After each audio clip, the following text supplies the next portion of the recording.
আগামী 3 মাসের মধ্যে বনি ইসরাইল সম্প্রদায়ের ভিতরে মুসা নামের একটা ছেলে জন্মগ্রহণ করবে। ওই মুসার কারণে রাজত্ব পাওয়ার ক্ষমতা থাকবে না নেতারে, এমনকি আপনার জীবন যাওয়ার সম্ভাবনাও দেখা যায়। এই কথা শোনার পরে ফিরাউনের মাথা ঠান্ডা না গরম? গরম মানে কাঠকর ফোরায় ছিলাম কই আসলাম কই না জানি ভবিষ্যতে আরো কত কিছু হই। একটা ছেলের কারণে রাজত্ব থাকবে না, এটা তো মানা যাবে না। নবীরা যদি বলতো মুসা আসবে খানকা বানায় পয়সা পয়সা জিকির করবে, ফিরাউন চাইলে সরকারি খরচে খানকা বানায় দিতে পারত, কিন্তু মুসা আসবার ক্ষমতা খাইতো আর জীবন শেষ করতে, এই জন্য টেনশনে পড়ে গেল। আজও পৃথিবীর জমিনে তাকায় দেখেন, বাংলার দেশের দিকে তাকায় দেখেন, যারা খানকায় বসে হু হু করে, জিকিরের নামে লাফালাফি করে, রং তামাশা করে, ভণ্ডামি করে, ওদেরকে টার্গেট করা হয় না। কিন্তু যারা আল্লাহর জমিন আল্লাহর দ্বীনকে প্রতিষ্ঠিত করতে চায়, কোরআনের সমাজ ব্যবস্থা কায়েম করতে চায়, হক কথা বলে, তাদেরকে টার্গেট করে করে ভিতরে ঢুকানো হয়। সামনের দিকে যাইবা জানগো আমার। এইবার হামানকে ডেকে বলে, হামান রে, দবিরা কি বললো? মুসা নামের একটা ছেলে আসবে, তার কারণে রাজত্ব পাওয়ার ক্ষমতা থাকবে না, এটা তো মানা যায় না। হামান ডেকে বলে, না, তার টেনশন নেবার কোনো কারণ নাই, মাইট ইজ রাইট, জোরজার মূল্য তার পাওয়ার রাজত্ব ক্ষমতা আমাদের হাতে, আমরা যা বলবো মিশরের জনগণ তাই মানতে বাধ্য। বলে কি করতে চাস? বলে শোনো, যত ছেলে সন্তান জন্মগ্রহণ করবে জবাই করে করে দুনিয়ার জমিন থেকে বিদায় করে দেব, তাহলে আপনার শত্রু মুসার জন্ম হবে না। এই কথা শোনার পরে ফিরাউন ডেকে বলে, হামান রে, আসলে তোর মাথায় বুদ্ধি আছে, তবে শোন, ছেলেগুলোকে জবাই করবি, মেয়েগুলোকে জবাই করবি না, কারণ ছেলেদের মধ্যে আমার শত্রু আছে, মেয়েদের মধ্যে কোনো শত্রু নাই। তার মানে চোরে হলেও মানুষ ভালো, মোবাইল নিয়ে গেল আর সিম কার্ড খুলে দিয়ে গেল, কথা বলেন ঠিক কিনা? এইবার সন্তান জবাই করা শুরু হয়ে গেল। মুসা মাত্র কয়জন? এ জোরে বলেন ভাই, ভয় পাচ্ছেন? তাকবীর দেন তো, লিল্লাহ তাকবীর। মুসা হলো একজন, আর জালেমেরা দেখবেন অপরাধ করবে একজন, আর সেই অপরাধের শাস্তি পুরো জাতির উপরে চাপায় দেবে, কথা বলেন ঠিক কিনা? এ বাজান গো আমার, সন্তান জবাই করা শেষ হয়ে গেল। 3 মাস পার হওয়ার পরে দবিরাকে দেখে বলে, দবিরা, এইবার গবেষণা করে দেখো, আমার পথের কাটা মুসা মরল না বাঁচলো? দবিরা গবেষণা করে বলে 3টা বর্ণনা পাওয়া যায়, কেউ বলেছেন 20,000, কেউ বলেছেন 24,000, কেউ বলেছেন 80,000। ডেকে বলে, নেতা, হাজার হাজার বনি ইসরাইল মায়ের বুক খালি কইরা যদিও সন্তানগুলোকে বিদায় করে দিয়েছেন, কিন্তু আপনার পথের কাটা মুসা এখনো মরে নাই, মরে নাই, মায়ের কোলে জীবিত আছে, সুস্থ আছে, কিন্তু কোথায় আছে, কোন বাড়িতে আছে, এইটা বলার ক্ষমতা আমাদের নাই। বলুন আল্লাহু আকবার। ওয়া মাকারু ওয়া মাকারাল্লাহ আল্লাহু খায়রুল মাকিরিন। খেলাকার আল্লাহ চাই মুসারে বাঁচাইতে, আর ফিরাউন চাই মারতে। আর 14 গোষ্ঠী এক জায়গায় হয়ে মারতে পারবে না। এইবার ফিরাউন সেনাবাহিনীকে লেলিয়ে দিল, যাও চতুর্দিকে ছড়িয়ে পড়ো, তল্লাশি চালাও, চিরন অভিযান চালাও, যে জায়গায় মুসারে পাইবা ধরবার, জবাই করবা। একদল সেনাবাহিনী মুসা নবীর বাড়ির দিকে রওনা করেছেন। মুসা নবীর বড় বোন নাম তার মারিয়ম, ডেকে বলে, মা, ওই যে ফিরাউনের সেনাবাহিনী দেখা যায়, মা, আর বুঝি ভাইকে বাঁচানো গেল না, ভাইকে কই লুকিয়ে রাখবা? সন্তানকে কোলে নিয়ে দিক সেদিক দৌড়ায়। কে যেন ইলহামের মাধ্যমে গাইবি আওয়াজ দেয়, বলে, মুসার মা, আর কতদিন জালেমদের ভয়ে এইভাবে সন্তানে দৌড়াইতে থাকবা? শোনো শোনো, ওই সন্তানটাকে চুলার ভিতরে ফেলায়া দাও, কথা দিলাম গো, তোমার সন্তানকে আবার তোমার কোলে ফেরায়া দেব। এইবার জালেমের বাহিনীরা আসলেন, সেনাবাহিনী চতুর্দিক দিয়ে ঘেরাও করলেন, পুরো বাড়ি তল্লাশি চালাইলেন, সার্চ করলেন, তন্ন তন্ন করে খুঁজে চলে গেল, সন্তানকে তারা পালো না। এইবার মুসা নবীর মা চুলার ভিতরে তাকায় দেখে মুসা নবী চুলার ভিতরে পড়ে মুস্কি মুস্কি হাসে। বলুন না সুবহানাল্লাহ। অনেক ঘটনা লম্বা বাজান, সংক্ষিপ্ত করে একটু বলে দিয়ে যায়। সন্তানকে কোলের মধ্যে নিয়ে গালে মুখে চুমে খায়, আবারও কে যেন গায়েবী আওয়াজ দেয়, বলে, মুসার মা, সিন্ধুকে একটা বানায়া দরিয়ার বুকে ভাসায় দাও, কথা দিলাম গো, তোমার ছেলেকে আবারও তোমার কোলে ফেরায় দেব। জোরে বলেন মারহাবা। সিন্ধুক পাবেন কোথায়? টেনশনে পড়ে গেল।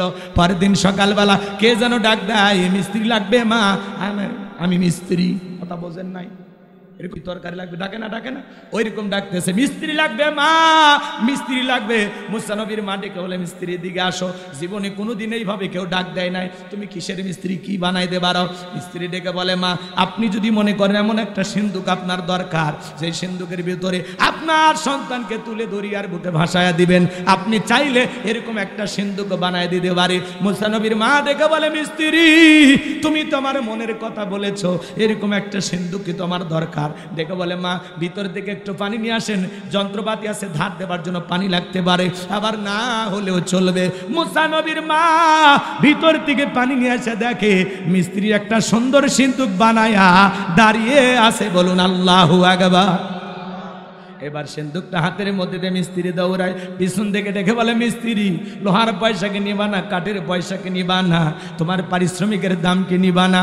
মুসা নবীর মার কথা শুনে মিস্ত্রি ডেকে বলে মা, দুনিয়াতে যারা বিপদে পড়ে আমি তাদের উপকারে করি, বিনিময়ে টাকা পয়সা গ্রহণ করি না। মুসা নবীর মা এইবার ডেকে বলে মিস্ত্রি, এত বড় বিপদের দিনে এত বড় উপকার করলা, লোহার পয়সাও নিবা না, কাঠের পয়সাও নিবা না, তোমার পারিশ্রমিকের দামটাও নিবা না, অন্তত তোমার নামটা বলে যাও, মাঝে মাঝে তোমার কথা মনে হলে আমি আল্লাহর কাছে তোমার নামে দোয়া করব। মিস্ত্রি ডেকে বলে মা, আমি দুনিয়ার সাধারণ কোনো মিস্ত্রি না, আমি আল্লাহর ফেরেশতা, আমার নাম হলো জিবরাইল। আল্লাহু আকবার। সিন্দুকের ভিতরে মুসা নবীকে তুলে দরিয়ার বুকে ভাসায়া দিলেন। সিন্দুক ভাসতে ভাসতে চলে গেল ফেরাউনের ঘাটে। ওই দিন বিকেলবেলা ফেরাউন তার প্রিয়তমা স্ত্রী আসিয়াকে নিয়ে আসতে সমুদ্রের সৈকতে হাওয়া খাইতে। মাঝে মাঝে বউকে নিয়ে হালাল বিনোদন করবেন, বউকে নিয়ে কক্সবাজার চলে যাবেন, পিকনিক স্পটগুলোতে যাবেন যেখানে ভদ্রলোকেরা যায়। কথা কয় হালাল বিনোদন, বুঝেন না? বউকে বোরকা পরায় পর্দা করায় কক্সবাজার নিয়ে যাবেন, যা বলবেন বিবিরে তাকায় দেখ কি সুন্দর সমুদ্রের ঢেউ, আশেপাশে নাই তো কেউ, দাঁড়িয়ে আছে আমার সোনা বউ। বউ খুশি হয়ে যাবে। মাঝে মাঝে বউকে নিয়ে এখানে সেখানে ঘোরাফেরা করবেন, মহিলারা ঘোরাফেরা করলে খুশি হয়। কথা বোঝেন নাই? বোঝেন নাই? এই জন্য বাজান বোরকা পরায় ঘুরবেন। আমি কি বলছি যে সমুদ্রের সৈকতে যে হাফ প্যান্ট পরে গোসল করেন তাহলে গুণে হবে? বোঝেন না আমার ভাইয়েরা, হালাল বিনোদন করতে কোনো বাধা নাই। এইবার যখন ফেরাউনের সেনাবাহিনী সিন্দুকটা তুলে ফেরাউনের কাছে নিয়ে গেছে, ফেরাউন ডেকে বলে সিন্দুকটা খোলো তো দেখি। সিন্দুকটা যখন খোলা হলো, সবাই তাকায় দেখে মনে হয় আকাশের পূর্ণিমার চাঁদ সিন্দুকের ভিতরে ধরা দিয়েছে। আল্লাহু আকবার। ফেরাউন ডেকে বলে তরবারি আন, জবাই করে। এইটাই মুসা। আসিয়া বলে থামো স্বামী, খালি মারাই শিখছে, এতগুলো মাল্লা তাও শান্তি পাইলা না। স্বামী গো, এই ছেলেটাকে মারার আগে আমি তোমার কাছে একটা প্রশ্ন করতে যাই, এই যে সিন্দুকটা দেখা যায় এমন কাঠ কি তোমার দেশে আছে? ফেরাউন এইবার সিন্দুকটা নাই রেসারে বলে বিবি, এমন কাঠ আমি কেন, আমার বাপ দাদা 14 পুরুষও দেখে নাই। আসিয়া বলে স্বামী, এটা ভিনদেশী কারো সন্তান, বাঁচতে বাঁচতে আমার দেশে এসেছে, এই ছেলেটাকে আমি মারতে দেব না। এই সন্তানটাকে দেখে আমার চক্ষু শীতল হয়ে গেছে, আমি এই সন্তানটাকে আমাদের পালক পুত্র হিসাবে লালন পালন করতে চাই। জোরে বলেন মারহাবা। ফেরাউন টেনশনে পড়ে গেল। কথা আছে না, অনেক কঠিন স্বামীও মাঝে মাঝে বউয়ের কাছে দুর্বল হয়ে যায়। বউ যেহেতু রাজি হয়ে গেছে, উপায় নাই, উপায় নাই। আসিয়া ডেকে বলে যাও, রাজ্যের ভিতরে ঢোল পেটায় দাও। ফিরাউনের ছেলে সন্তান, যে দুধ পান করাবে মাসে মাসে বেতন দেওয়া লাগবে। কথা আছে যেখানে বাঘের ভয় সেখানে রাত হয়। যারে খুঁজতেছো মারার জন্য, আল্লাহ তোমারে দায়িত্ব দিল লালন পালন করার জন্য। মারহাবা খান। এইবার চতুর্দিক দিয়ে মহিলারা আসলেন, মুসা নবীকে কোলে নাই, স্তন কুলে মুখ লাগায় দেয়। আল্লাহ নবী মুসা আলাইহিস সালাম কোনো মহিলার স্তনে দুধ পান করে না। সবাই যখন ব্যর্থ হয়ে চলে গেল, ওই যে মুসা নবীর বড় বোন নাম তার মারিয়ম, ঈসা নবীর মায়ের নাম মারিয়ম, মুসা নবীর বোনের নামও মারিয়ম।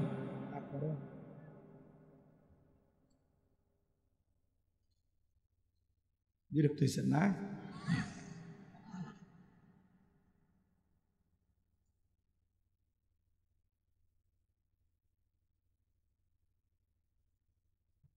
আমার ভাইয়েরা, এইবার মুসা নবীর বোন ডেকে বলে রানী আসিয়া, এমন একটা ধাত্রীর খবর আমার কাছে আছে, যে কোনো সন্তান তার দুধ পান করতে পারে, তাই নাকি? বলে হ্যাঁ। এইবার দুইজন লোক পাঠাইয়া মুসা নবীর মাকে ফেরাউনের দরবারে নিয়ে আসা হলো। সন্তানকে কোলের মধ্যে নিয়ে যখন স্তন খুলে মুখ লাগায় দিয়েছে, আল্লাহ নবী মুসা আলাইহিস সালাম মায়ের স্তনে দুধ খাওয়া শুরু করেছেন। বলুন সুবহানাল্লাহ। নবীদেরকে শিশুকাল থেকে জ্ঞানী বানিয়েছেন তিনি কে? আসিয়া বলে আপনার বেতন ডাবল থাকার কোয়ার্টার ফিরে। নবী মুসার মা ডেকে বলে ও রানী আসিয়া, সন্তানকে যদি দুধ পান করাতে চান আপনার বাড়িতে নয়, সন্তান থাকবে আমার বাড়িতে। বলে আমি তাতেও রাজি আছি, মাঝে মাঝে সন্তানটাকে দেখায় যাবেন। কথা আছে মায়ের চাইতে মাসির দরদ বেশি। মুসা নবীর মা পৃথিবীর প্রথম মা, যে মা তার আপন সন্তানদের দুধ পান করানোর বিনিময়ে মাসে মাসে বেতন পেয়েছিল। জোরে বলেন মারহাবা। লম্বা ইতিহাস সংক্ষিপ্ত বলে দিয়া যায়, মুসা নবী চলাফেরা বয়সে উপনীত হয়েছে। আসিয়া একদিন সন্তানটাকে কোলে দিয়া বলে ফেরাউন, সন্তানটাকে কোলে নাও, মানুষ দেখলে মনে করবে ছেলে তোমার না, ধরো একটু কোলে নাও। দেখবেন মাঝে মাঝে মা বোনেরা বিরক্ত হয়ে গেলে সন্তান কোলে নিয়ে বলে সামলাও তো সামলাও তো, এ প্যাপো ব্যবহার ভাল লাগে না, বাপের মতোই খারাপ, বাপের কিচ্ছু সারেনি। কথা কন কথা কন। সন্তান খারাপ হলে বলে আমার পেট থেকে হয়েছে হারামি, বাপটা হলো ডবল হারামি, আছে না? সন্তান খারাপ হলে সব বদনাম বাপের, আর ভালো হলে মাঝে ভালো, সব ভালো তোমাদের, খারাপ সব আমাদের। যা মাইনে নিলাম। উপায় আছে, আন্দোলন করে উপায় আছে, ভাত দিবি না রান দিবি না, হোটেলত কয়টা কয়টা খাবেন। চলেন না সামনের দিকে যায়, ওদের সাথে ঝামেলা করে পারা যায়। ওরা বাঁকা হারের তৈরি, বেশি সোজা করবে গেলেই ভেঙে দেবে।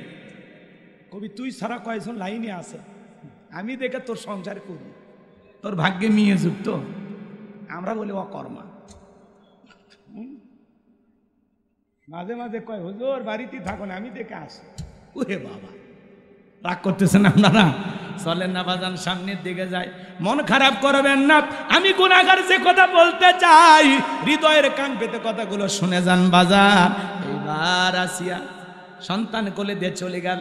নবী মুসার কি সুন্দর মায়াবী চেহারা, কি সুন্দর মিষ্টি মিষ্টি দেখতে, কি যে মায়াবী। ফেরাউন কাফের হওয়ার পরে অন্তর গইলে গেছে, একটু চুমা খায়, আদর করবে।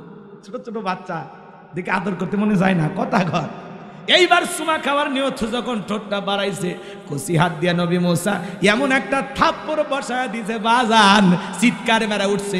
আশেপাশের সেনাবাহিনী নেতা কর্মী যারা আছে দৌড়ে আসে, বলে নেতা এত জোরে চিৎকার মেরলেন, ব্যাপারটা কি? ছেলে যে থাপ্পড় মারছে জনগণের সামনে বললে কি ইজ্জত থাকে?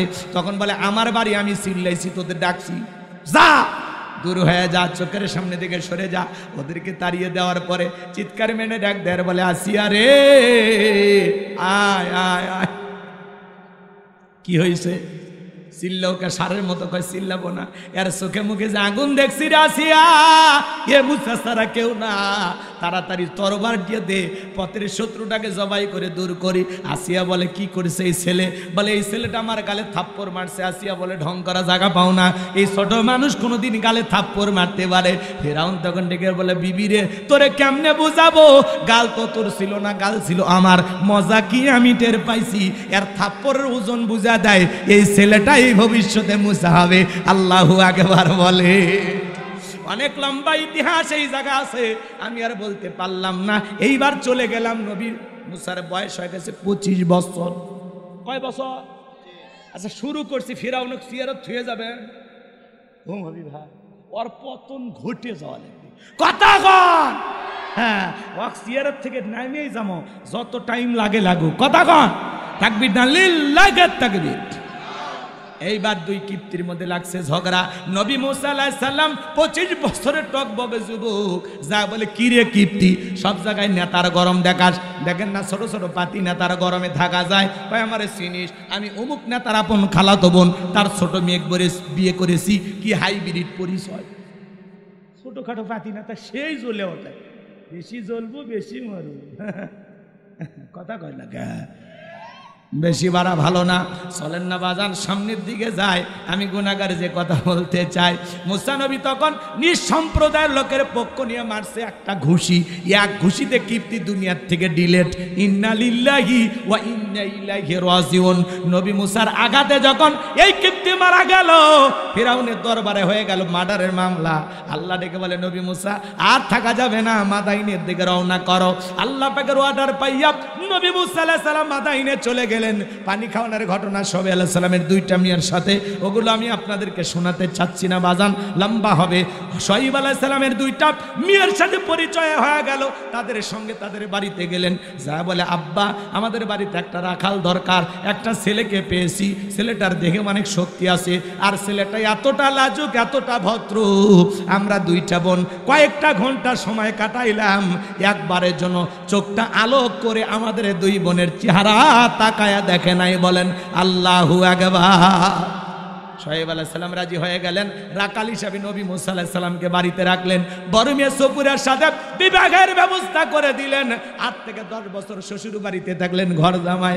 আল্লাহ দেখে বলে নবী মুসা আর কতদিন শ্বশুর বাড়ি মধুর হারি, এইবার গাট্টি গুটি গোছাও, স্ত্রীকে সঙ্গে নাও, তুর পর্বতের দিকে রওনা করো। আল্লাহর পয়গাম্বর মুসা আলাইহিস সালাম এইবার আল্লাহ পাকের অর্ডার পাইয়া স্ত্রীকে সঙ্গে নিয়া তুর পর্বতে যখন চলে আসলেন, এখানে আরো কিছু ঘটনা আছে ওইদিকে বলবো না। আল্লাহ তাআলা তখন নবী মুসা আলাইহিস সালামকে নবুয়ত দান করে বলেন ওয়া মা তিলকা বিয়ামিনিকা ইয়া মুসা। আল্লাহু আকবার। আমার আল্লাহ ডেকে বলে মুসা রে তোমার ডান হাতে ওইটা কি? আল্লাহর নবী মুসা আলাইহিস সালাম জবাব দিয়ে বলেন ক্বালা হিয়া আসায়া আতাওয়াক্কাউ আলাইহা ওয়া আহুশু বিহা আলা গনামি ওয়া লিয়া ফিহা মাআরিব উখরা। ডেকে বলেন আল্লাহ আমার হাতে এটা লাঠি, এইটার উপর ভর দিয়া চলি, ছাগলের জন্য পাতাবার ইত্যাদি ইত্যাদি অনেক অনেক কাজ করি। আল্লাহ ডেকে বলে পয়গাম্বর মুসা প্রশ্ন করলাম একটা, জবাব দেওয়া যাবে একটা। নবী মুসা আলাইহিস সালাম কথা বলেন কার সাথে? আল্লাহর সাথে কথা বলতে মজা আছে না নাই? যুবক মজা আছে না নাই? একটা মেয়ে যদি রং নাম্বারে মিস কল দেয়, 17টা সিম কার্ড পরিবর্তন করে হলেও কল দাও, মেয়েটা বলে ভাইয়া সরি ভুল করে আমি কল দিয়েছি। বলে কেন ভুল করে কল দিলি? নিবানো আগুন কেন জ্বালাইলি? এখন ভালোবাসা দিবি কিনা বল। একটা মেয়ের কণ্ঠ বলে তুমি আমি পাগল হয়ে যাই। রাত 3:30টার পরে কুড়িগ্রামের এক মহিলা আমারে ফোন দিছে, বলে হ্যালো তুমি কে? সোহেল। আমি তখন বললাম না মা আমি একটা হুজুর মানুষ। ভাই ঠং করো না, রাত চলে গেলে আফসোস করবা। ও কি তাহাজ্জুদ পড়ার জন্য ডাকতেছে? কথা কর না কেন? এই যুব সমাজকে নষ্ট করেছে মোবাইল। মোবাইলের ওজন কম, কিন্তু মোবাইলের মাধ্যমে পাপের ওজনটা অনেক বেশি। কথা বলেন ভাই, কথা বলেন। সারা রাত জায়গা জায়গা রুমের দরজা লাগায় মোবাইল অশ্লীল ভিডিও দেখে। মা বাবা যখন ডাক দেয় রুবেলে তোর ঘরে আলো জ্বলে কেন? তখন বলে বাংলাদেশ স্বাধীনতার যুদ্ধ হয়েছে 1971, 2025 সালে ধানমন্ডিতে পরের ভান করে। কথা কন। আবার মা বাবা চলে যায়, আবারও মোবাইলে উল্টা পাল্টা ভিডিও দেখে। অনলাইনে ফ্রি ফায়ার, পাবজি সাসাজি ভাতিজি, কত উল্টা পাল্টা গেমস আছে না নাই ভাই? অনলাইনে জুয়া আছে না নাই? IPL BPL এ জুয়া আছে না নাই? যুবকেরা হলোই এদের মোবাইল হাতে দিবেন না, বাটন ফোন নাই ওটা দিবেন। কথা কয় রাখে। বিয়ের আগে সন্তানের হাতে কখনো মোবাইল কিনে দেবেন না, মনে থাকবে তো ইনশাল্লাহ। এই মোবাইলের কারণে পুরো সমাজ শেষ হয়ে যাচ্ছে, মোবাইলের কারণে তরুণ তরুণীরা নষ্ট হয়ে যাচ্ছে। কথা বলে ঠিক কিনা? দেশে মোবাইল আইছে, চিঠি বন্ধ হইয়াছে, দিওয়ানা বানাইছে, পোলা মাইয়ার মনের কথা ভাসে বাতাসে। ও দেখো পোলা পানের মন বাদা ফেসবুকে এখন, ও দেখো পোলা পানের মন বাদা ফেসবুকে এখন, মোবাইলে চ্যাটিং কইরা কাটায় সারাক্ষণ। এই মোবাইল পাইয়া দেখো মদনের মাইয়া, এই মোবাইল পাইয়া দেখো মদনের মাইয়া কি কাণ্ড ঘটাইছে। স্বামী সংসার রাইখা নাকি পলাইয়া গেছে, সে যে স্বামী সন্তান রাইখা নাকি পালাইয়া গেছে। 2 বাচ্চার মা, 4 বাচ্চার মা পরকীয়া প্রেম করে আরেকটা ছেলের হাত ধরে পালিয়ে যায়। যে নারী সন্তান রেখা স্বামী রেখা আর একটা পর পুরুষের হাত ধরে পালিয়ে যায়, ওটা নারী না, ওটা পাশানি ডাইনি কাল নাগিনী, ওটা বিশ্বাসঘাতক নারী, ওটা নারী জাতির কলঙ্ক কলঙ্ক কলঙ্ক। কেমনে পারলি মা? ও বোন তুমি কেমনে পারলা স্বামী রেখা সন্তান রেখা আর একটা পুরুষের হাত ধরতে? এই স্বামীর কি হবে? এই সন্তানদের ভবিষ্যৎ কি হবে? ও মা তুই না মা জাতি, কেমনে পারি মা? দুইটা তিনটা বাচ্চা রেখে কেমনে পারিস আর একটা ছেলের হাত ধরতে? এত বড় স্বার্থপর বেঈমান কেমনে হলি মা? এই কথা কন। আজকে পরকীয়ার অভিশাপে সমাজটা শেষ হয়ে যাচ্ছে। মাঝে মাঝেই দেখেন টাঙ্গাইল থেকে মহিলা বগুড়ে চলে যাচ্ছে। কেন মা? কয়েক গ্রামের বলটু কি করছে? ওই মোবাইলে আমার সাথে প্রেম করেছে। আমরা একাধিকবার স্বামী স্ত্রীর মতো হোটেলে, আমি আর বললাম না, বুঝে নেন। তো এখন কি, আমার পেটে 6 মাস। আমাকে যদি বউ বলে স্বীকৃতি দেয় ভালো, আমি আমার বাচ্চার স্বীকৃতি চাই, না হলে আমি আত্মহত্যা করে মরে যাব। তো মরাই উচিত, কারণ তোদের মতো নারীর কারণে সমাজটা শেষ হচ্ছে। এই কথা কন। নারী কান্নাকাটি করে একেবারে যা বলে মানুষ মনে করে সব দোষ পুরুষের, নারীর কোনো দোষই নাই, মনে হয় ফিটার। একটা নারী যদি চিন্তা করে পুরুষকে পাত্তা দেব না, পুরুষের নানা দাদা মরে যাবি জায়গায়, কথা কন। সমস্যা তো নারীতে। একটু যদি খালি যুবক রোমান্টিক দুই একটা ডায়লগ দেয়, আকাশ বাতাস সাক্ষী, আমি তোমার, তুমি আমার, মায়ের দুধের কসম, বউ তোমাকেই বানাবো, শেষ। আর কাবির নামা লাগবি না। এ কথা কয় না কে? রাগ করেন? সব দোষ কি নারীর? এক হাতেই তালি বাজে, পুরুষের দোষ নাই। এই ছেলে যুবক, তোমাকে বলছি, তোমার স্ত্রীর সাথে যদি কেউ পরকীয়া প্রেম করে মাইনে নিবা। অনেকে কথা বলে না, ভালোবাসা শেয়ার করবেন নাকি? আপনাদের মন অবশ্য বড় রকম। আপনার বইয়ের সাথে কেউ পরকীয়া প্রেম করলে মানবেন? আপনার বোনের সাথে? জোরে কর। মায়ের সাথে? ফুপু, খালা?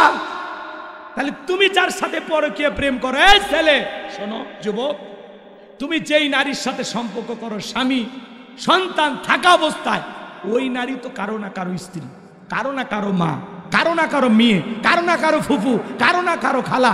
এই নির্লজ্জ বেহায়া অসভ্য ছেলে, কেমনে পারো? কেমনে পারো তুমি? একটা নারীর স্বামী আছে, সন্তান আছে, সেই দিকে নজর দিতে কেমনে পারো? কত মহিলা আছে, কত মহিলা আছে স্বামী পরিত্যক্তা, দুইটা তিনটা বাচ্চা, অভাব অনাটন নাই, কেউ দেখার। যা না, হাল ধর, যা, দুই তিনটা বাচ্চার দায়িত্ব নেই, মহিলারও দায়িত্ব নেই, আল্লাহ খুশি হবে। কত অভাবগ্রস্ত পরিবার আছে, দুঃখী অসহায়, মেয়েটার বিবাহ দিতে পারে না, যা না ছেলে যা, ওই মেয়েটারে বিয়ে কর, আল্লাহ খুশি হবে। তুমি কি পরকীয়া প্রেম করো? অন্য মানুষের বউ, তোর রুচিতে সমস্যা, তোর মাথায় কুত। রাগ করে কি ভাই? কথা খারাপ হচ্ছে, ঠিক আছে না? ভালো মানুষ হয়ে যা বাবা, তোরা ভালো মানুষ হয়। সময় গেলে এগুলো দেখতে খারাপ লাগে। কোন ছেলে আজ পর্যন্ত কোনো মেয়ের বাড়িতে গেল না যে অমুকের আমি বিয়ে করব, কোন ছেলে যায় না। তোরা আসিস কেন? এই মহিলারা তোমরা আসো কেন? এই জন্য মাকে বলতেছি, বোনদের বলতেছি, নিজেকে সস্তা বানায় না। বিবাহের আগে বৈধ সম্পর্ক স্থাপন না হওয়া পর্যন্ত, কাবিন নামা না হওয়া পর্যন্ত, কবুল না করা পর্যন্ত, মহরানা পরিশোধ না করা পর্যন্ত কাজ করতে দেবেন। নিজের একটু দাম বাড়ান, দাম বাড়ান, কমাইন না। আপনাদের মর্যাদা অনেক উঁচুতে মা, অনেক উঁচুতে। আপনারা ফাতেমা খাদিজার উত্তরসূরি মা, কথা কন। নিজের সস্তা বানায় না মা, ব্যাপারটাই চলো না, পর্দা করো। অকরনা ফি বুয়ুতিকুন্না ওয়ালা তাবাররাজনা তাবাররুজাল জাহিলিয়াতিল উলা। নারীরা তোমরা ঘরের ভিতরে অবস্থান করো, খবরদার জাহিলিয়াতের যুগের মেয়েদের মতো নোংরা অশ্লীল পোশাক পরে নিজের দেহকে প্রদর্শন করো না। নারীরা পর্দায় থাকলে নিরাপদ থাকবে। পর্দা নারী সিকিউরিটি দেবে। পর্দাশীল নারীর উপরে আল্লাহর রহমত নাজিল হয়। যে নারী ঢিলা ঢালা বোরকা পরে হাত মুজা পা মুজা লাগায়া রাস্তাতে হেঁটে যায়, মনের অজান্তে শ্রদ্ধা সম্মানে মাথাটা নত হয়ে আসে। আল্লাহ আল্লাহ আমার মা বোনদের হেদায়েত দান করেন। কোন সম্ভ্রান্ত ভদ্র ফ্যামিলির মেয়ে বোরকা ছাড়া বাহিরে যেতে পারে না। আপনি স্বামী, আপনার দায়িত্ব আপনার বউকে খাস পর্দা করানো। আপনার বাবা হিসেবে দায়িত্ব আপনার মেয়েটাকে পর্দা করানো। কথা কয় খালি ঠিক এই প্যান্ডেল পর্যন্ত যেন না থাকে। কাল থেকে সিদ্ধান্ত নেবে, বউ এক পা এই বাড়ির থেকে ওই বাড়িতে গেলেও বোরকা পরে যায়। এ কথা কান, আপনাদের মধ্যে ভেজাল আছে। জোড়া তালি দাও, বন্ধু বান্ধব নিয়ে এসে বলে, এই টুনটুনি জান কই তুমি? এই যে আমার বন্ধু রুবেল এসেছে, একটু আসো না, চা নিয়ে আসো, বিস্কিট নিয়ে আসো। দোস্ত বস, তোর ভাবি দেখছিস? মার্শাল্লাহ একটা বউ পাইছি দোস্ত, আজকে দেখবি। এই আবার গান নজর দিস না, কত বড় বদমাইশ। বউরে দেখাবে আবার এগুলো করে। ভাবিরে নজর দিবি না, ভাবিরে নজর দিবে না। আমার এলাকায় একজন বন্ধু, খুব বন্ধু, বিশ্বাস করে, বলছে দোস্ত আমি খুব ব্যস্ত, এই পরাটাটা তোর ভাবি দিবি। পরাটার মধ্যে আস্তে করে ঘুমের ট্যাবলেট দিছে, শেষ। আমি আর বাকিটা বললাম না, ওইটা ইতিহাস। এই সমাজ গেছে কোন জায়গায়, কেমনি বুঝাবো আপনার? আপনার বন্ধুকে আপনি আবার বোক দেখাচ্ছেন। এই কথা কর না কেন? একটা খাবারের টেবিল, আপনি বসছেন, আপনার শ্বশুর, আপনার শালা, আপনার বন্ধু, আপনার বউ খাবার পরিবেশন করতেছে। আপনার শ্বশুর তাকাচ্ছে, এটা তার মেয়ে, মানে তার মা। মেয়েকে মানুষ মা কয়ে ডাক দেয় না? আমার মেয়ে আছে, আমার দুইটা মেয়েকে আমি মা কয়ে ডাক দিই, আম্মা কয়ে ডাক দিই, সবসময় মা কয়ে ডাক দিই। শোনে কথা, শোনে। শ্বশুর তাকাচ্ছে, এটা কে? তার মেয়ে, মা। ভাই তাকাচ্ছে, এটা তার বোন, মায়ের পেটের বোন। আপনি তাকাচ্ছেন, এটা আপনার জীবন সঙ্গিনী, আপনার ঘুম পাড়ার ঔষধ। কথা কয়। আর আপনার বন্ধু তাকাচ্ছে, দোস্ত তো জিনিসটা ভালোই আছে। তাহলে মূল সমস্যা কার? আপনার। মূল সমস্যা কার? বইয়ের দোষ দিয়ে লাভ নাই। মেয়ে মানুষ, পুরুষ দেখলেই ভুলে যায়, ঝামেলা আছে। তা আপনি বাড়িতে পুরুষ নিয়ে যান কেন? দোষ আপনার। এই পৃথিবী তো এমন ইতিহাস হয়েছে, চাকরের সাথে বাড়ির মালিক ভেঙে গেছে, হয়নি? আপনার লজ্জা হবি কবে? কে এই ওয়াজগুলো কি খুব খারাপ হয়েছে ভাই, জীবনে আর দাওয়াত দিন না, রাগ করেন না বাজান, চলেন না সামনের দিকে যায়। কথা মনে আছেন না ভুলে গেছেন? তাহলে যুবক, উল্টা পাল্টা মোবাইল, ওই যে গানটা গাইছিলাম, আর এক লাইন আছে, গাইবো না? ওটা না বলাই ভালো। বলবো ওদের সে টিকটক আসিয়া সব গেল ভাসিয়া, টিকটকে ভিডিও করিয়া। ওই যে একটা মেয়ে দেখছেন না, মাকে ক্যান্সার রুগী হাসপাতালে ফেলাইয়া নৌকাটাচ্ছে, 11 বছরের শিশু, ক্লাস 6-এ পড়ে। সুবা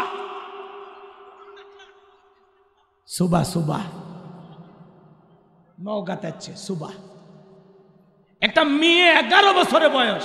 ওই জন্য আমি আমার বহুত অজে বুঝি, ক্লাস 6-এ পড়ে, মেয়ের বালিশের নিতে 7টা সিম কার্ড, 7টা BTCA।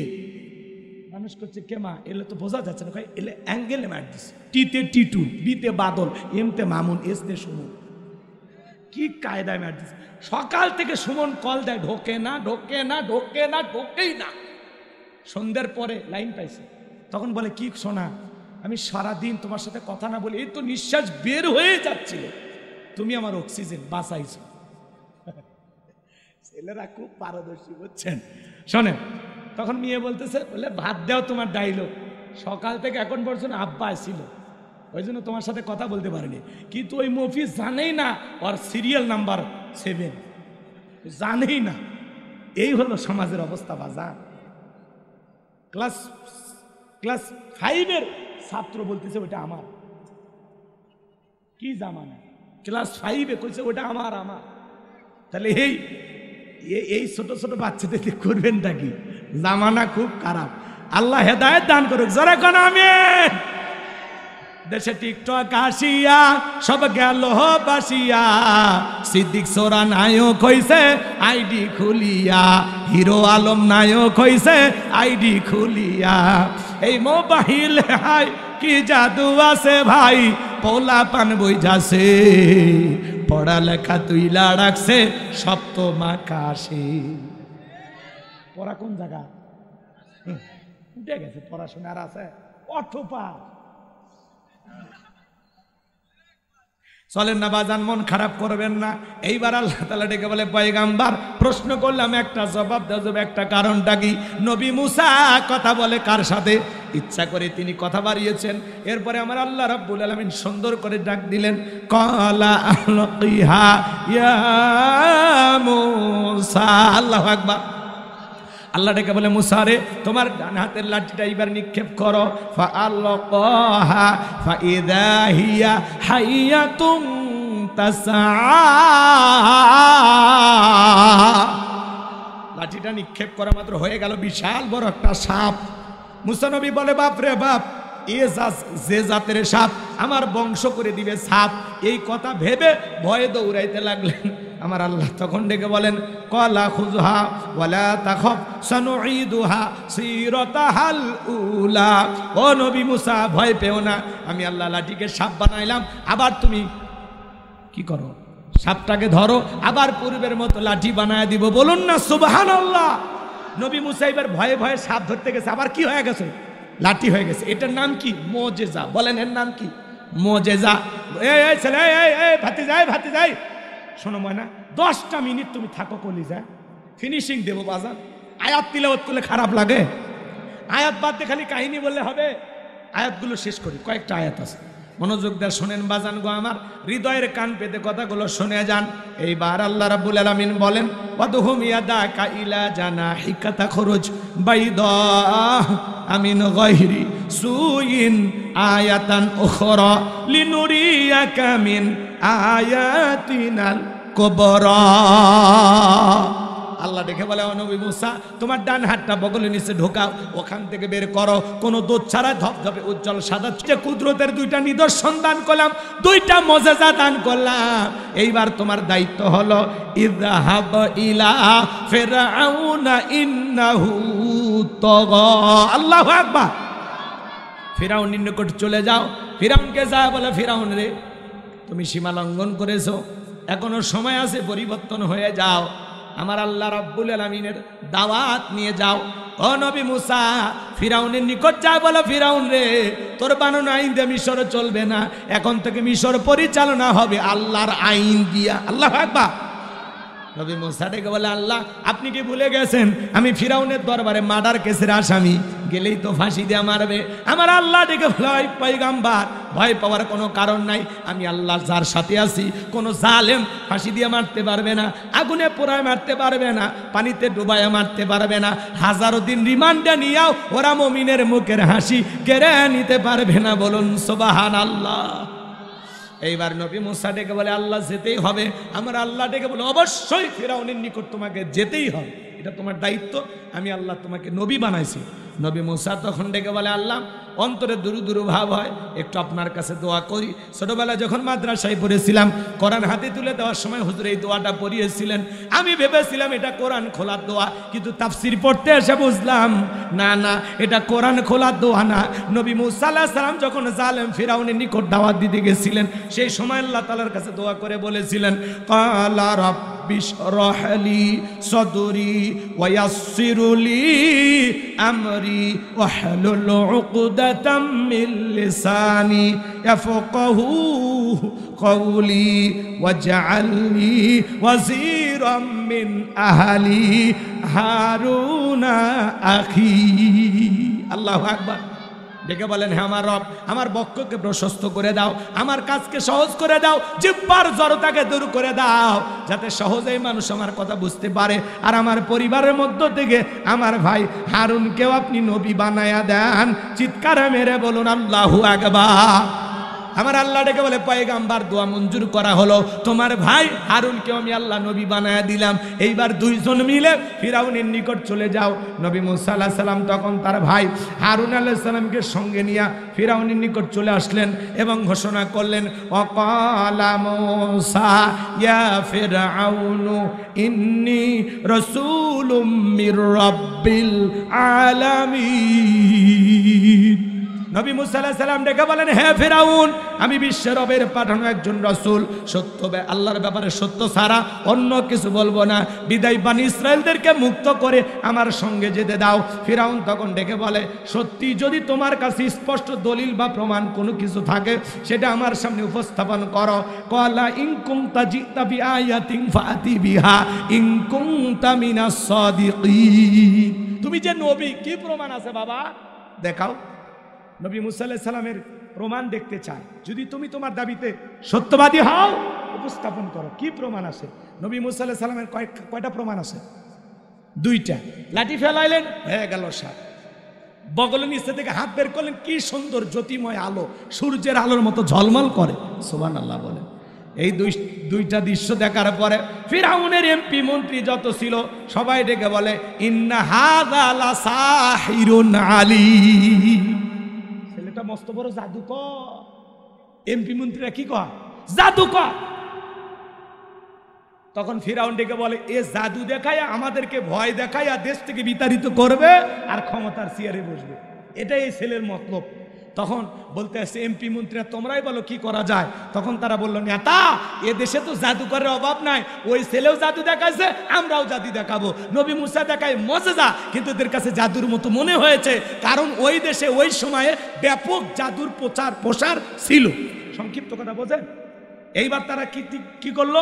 ইয়াতু বিকুল্লি সাহিরিন আলিম। শহর বন্দর থেকে তারা দক্ষ জাদুঘর ফিরাউনের দরবারে উপস্থিত করলো। এইবার সমস্ত জাদুঘর নেতার সামনে উপস্থিত হয়ে বলে, নেতা, মাঠে নামার আগে জানার দরকার আছে না যে ট্রফিটা, দামি প্রাইজ কোনো কিছু আছে কিনা, বেনিফিটটা কি, লাভটা কি, জয় পরাজয় আছে না, তো যারা বিজয়ী দল তাদের জন্য কি থাকছে পুরস্কার, জানার দরকার নাই। সমস্ত জাদুঘর বলে, নেতা, আপনার পক্ষ নিয়ে যদি আমরা লড়াই করি, নবী মুসার সাথে যদি জাদুর বান নিক্ষেপ করি, তো আপনি আমাদেরকে কি দেবেন যদি আপনার শত্রু মুসাকে পরাজিত করতে পারি? ফিরাউন তখন পুরস্কার ঘোষণা করে কি বলেছিল জানেন? ফিরাউন তখন বলে, ক্বালা নাআম ওয়া ইন্নাকুম লামিনাল মুকাররাবিন। তোমরা হবে আমার নিকটতম ব্যক্তি, এই দরবার হবে তোমাদের বসবাসের জায়গা। নেতা যদি বলে তুমি আমার লোক, আর কিছু লাগে? নেতার কথা ক্রস ফায়ার করা যাবে, রাতকে দিন করা যাবে, ভাতের হোটেল বানায়া নাটক করে পাবলিককে ধোকা দেওয়া যাবে। কথা বলে ঠিকেরা। ইমাম মুয়াজ্জিমের কোনো অপরাধ আছে? মিথ্যা মামলা হামলা দিয়া বইয়ের কাছে ঘুমাইতে দেয়নি। অন্ধ মানুষ সুপ্রিম কোর্টে গেছে, গাড়ি পুনরে মামলার আসামি। অন্ধ মানুষ গাড়ি বাড়ি কিচ্ছু চেনে? কত বড় মিথ্যাবাদী ছিল। আমি যেদিন এই কথা শুনেছিলাম মনে হচ্ছে যে শয়তানের সাথে যদি আমার মিল থাকতো, আর আমি বলতে পারতাম যে শয়তান, তোর কি বিশ্বাস হয় যে অন্ধ মানুষ গাড়িতে আগুন লেগে দিছে? শয়তান সেদিন বলতো, গোলাম রব্বানি, এটা হলো পৃথিবীর সবচাইতে বড় মিথ্যা কথা, এই কথা কন। কিন্তু ওর সাথে আমার কালেকশন নেই, এই জন্য জিজ্ঞাসা করতে পারিনি। রাগ করেন? আচ্ছা, অন্ধ মানুষ কোনোদিন গাড়ি আগুন লাগায় বাজায়, পথ চেনেন না, হ্যাঁ, উষ্টা খেয়ে পড়ে যায়, পুকুরত পরে, বউকে ঠিক মতো চেনে না। অন্ধ মানুষ বকছে, রাগ করেন আপনারা? এগুলো হলো মিথ্যা। কোনো আলেম দর্শনকারী হতে পারে না। কোনো এক মানুষ শহীদি কাফেলার নিবেদিত সৈনিক হওয়ার কারণে 15টা 20টা 50টা 100টা মামলা দিয়ে কি এখন আবার বলে আমার নামে মিথ্যা মামলা দেওয়া হচ্ছে। ও, এর আগে যে আপনারা দিয়েছিলেন সব সত্য মামলা না? মামলা দেখছেন কি সারা দেশে যে পরিমাণে মামলা হচ্ছে, ভয়ে আপনার কি মনে হয় উনি আসবে? এই জন্য বলতেছি, যারা আছেন ভাই এদেশে চুপচাপ থাকেন, মিলেমিশে থাকেন, তওবা করে ভালো হয়ে যান, ঝামেলা করেন না। কথা কন। যারা গেছে গেছেই, আপনারা যারা আছেন একটু পরিবর্তন হবে খামাক। আপনি ডাইরেক্ট কোন আমি দিন বদলাছে, হুজুর ভুলে গেছি যে মা সন্তান ফেলায় গেছে, ওই মায়ের মহব্বত থেকে লাভ নেই। কথা চলেন না বাজান, সামনের দিকে যায়, মন খারাপ করবেন না। আমি যে কথা বলতে চাচ্ছিলাম গভীর মনোযোগ দিয়ে শোনেন। এইবার বলতেছে, নেতা ঠিক আছে আপনি থাকেন, আমি যাই। যারা রাস্তাঘাটে জাদুর খেলা দেখায় ওরা যদি রাজপ্রাসাদ থাকে আর কিছু লাগে? এইবার বিশাল জাদুর খেলা দেখানোর আঞ্জাম, চতুর্দিক দিয়ে গ্যালারি, দর্শক উপস্থিত। এটা হলো সেমিফাইনাল, এরপরে ফাইনাল খেলা, তারপরে বিদায়। আপনাদের শোনেন, আমার ভাইয়েরা শুনে যান। এইবার সমস্ত জাদুকর একত্রিত হয়ে ডেকে বলে, ও নবী মুসা, জাদুর বান আগে আমরাই নিক্ষেপ করব নাকি তুমি জাদুর বান নিক্ষেপ করবা? নবী মুসা আলাইহিস সালাম ডেকে বলে ওস্তাদের মার শেষ রাতে আগে তোমরাই জাদুর বান নিক্ষেপ করো। তখন তারা ডেকে বলে ও নবী মুসা ঠিক আছে একটু অপেক্ষা করো। এইবার তারা কি করলেন বাজান গো আমার, সমস্ত জাদুকররা জাদুর বান নিক্ষেপ করলো। জাদুর তন্ত্র মন্ত্র নিক্ষেপ করতে করতে করতে করতে ওদের চালান পাতি শেষ। কি চালান পাতি শেষ। এইবার ডেকে বলে ও নবী মুসা জাদুর বান এইবার তুমি নিক্ষেপ করো। এইবার আল্লাহ তাআলা ওহির মাধ্যমে নবী মুসা আলাইহিস সালামকে সুন্দর করে জানায়া দিলেন ও নবী মুসা তোমার হাতে যে লাঠিটা আছে সুন্দর করে লাঠিটা ফেলায়া দাও। নবী মুসা আলাইহিস সালাম আল্লাহ তাআলার অর্ডার পাইয়া হাতের লাঠিটা যখন নিক্ষেপ করলেন হয়ে গেল বিশাল বড় একটা সাপ। এই বিশাল বড় সাপ দেখে ফিরাউনের যত অনুসারী ছিল সমস্ত অনুসারীরা মাথা নষ্ট হয়ে গেছে। তখন তারা বলতেছে যে এটা কি দেখলাম? নবী মুসা আলাইহিস সালাম যে শোনেন লাঠি ফেলা মাত্রই সাপের ঠোঁটটা নিচুতে, ওপরের ঠোঁটটা 80 ফিট উঁচুতে, এক নিঃশ্বাসে জাদুর সমস্ত বান খায় ডেকে বলে ফেরাউন আরো কি আছে? এই দৃশ্য দেখে ফেরাউনের পিছনে রাস্তা দিয়া গরম হাওয়া বের হয়ে গেছে। আর জাদুকররা এদিক খেয়াল করেন বুঝতে পেরেছে নবী মুসা আলাইহিস সালাম যেটা দেখাছে এটা জাদু না, এটা জাদুর দাদু। আল্লাহু আকবার কোন। কারণ ডাক্তার ডাক্তার চেনে, ইঞ্জিনিয়ার ইঞ্জিনিয়ার চেনে, নেতা নেতা চেনে, হুজুর হুজুর চেনে, স্বর্ণকার স্বর্ণকারকে চেনে। যাই যে কাজের কাজী দেখে বলে আমিও যা তুমিও তাই। তো জাদুকররা বুঝতে পেরেছে নবী মুসা যেটা দেখাচ্ছে এটা জাদু না, এটা আল্লাহর কুদরতি শক্তি। বলুন না সুবহানাল্লাহ। এইবার সমস্ত জাদুকররা কি করলেন? ওয়াউলকিয়াস সাহারাতু সাজিদিন, সিজদায় মাথা নত করলেন, ঘোষণা করলেন ক্বালু আমান্না বিরাব্বিল আলামিন রব্বি মুসা ওয়া হারুন। বলুন সুবহানাল্লাহ। তখন তারা বলে আমার ঈমান আনলাম বিশ্বের রবের প্রতি যিনি মুসা এবং হারুনের প্রতিপালক। বলুন আল্লাহু আকবার। সমস্ত জাদুকররা তখন ঈমান গ্রহণ করলো। বাজান গো আমার, এইবার ফিরাউন এই দৃশ্য দেখে বলে শোনো আমার অনুমতি ছাড়া ঈমান গ্রহণ করলা, তোমাদের সাহস তো কম নয়, আমি তোমাদের শুলিতে চড়াবো, ফাঁসিতে ঝুলাবো, হাত পা কেটে নেব। ঈমানদার ডেকে বলে তোর মতো জালেমের পক্ষে থাকে বাঁচার চাইতে ঈমান গ্রহণ করে মরাই ভালো। বলুন সুবহানাল্লাহ। মানুষ দলে দলে কালেমা পড়ে মুসলমান হন, অনেক লম্বা ঘটনা। এইবার চলেন ফাইনাল খেলা। নবী মুসা আলাইহিস সালাম এবং তার উম্মতদেরকে ফিরাউন 3 দিক দিয়ে আক্রমণ করেছেন। বাজার নবী মুসা আলাইহিস সালামের উম্মতেরা দৌড়াইতে দৌড়াইতে লোহিত সাগরের একেবারে নিকটবর্তী চলে গেছে। এইবার ডেকে বলে ও নবী মুসা, হয় দরিয়ার পানিতে ডুবে মরা লাগবে আর না হয় জালেমদের হাতে মরা লাগবে।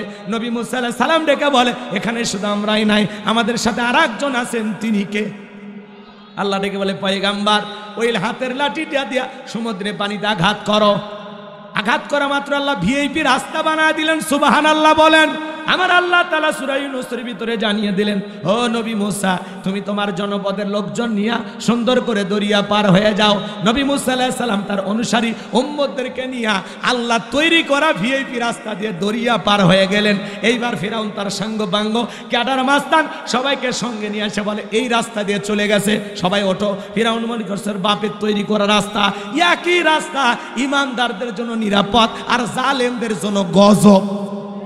শোনেন শোনেন শোনেন, ওই রাস্তায় উঠে যখন ওরা দরিয়ার মধ্যবর্তী স্থানে চলে গেছে আল্লাহ তখন ডেকে বলে পানি রে তুই তোর খেলা দেখা। সমুদ্রের বুকে উতাল পাতাল ঢের সৃষ্টি হয়ে গেল।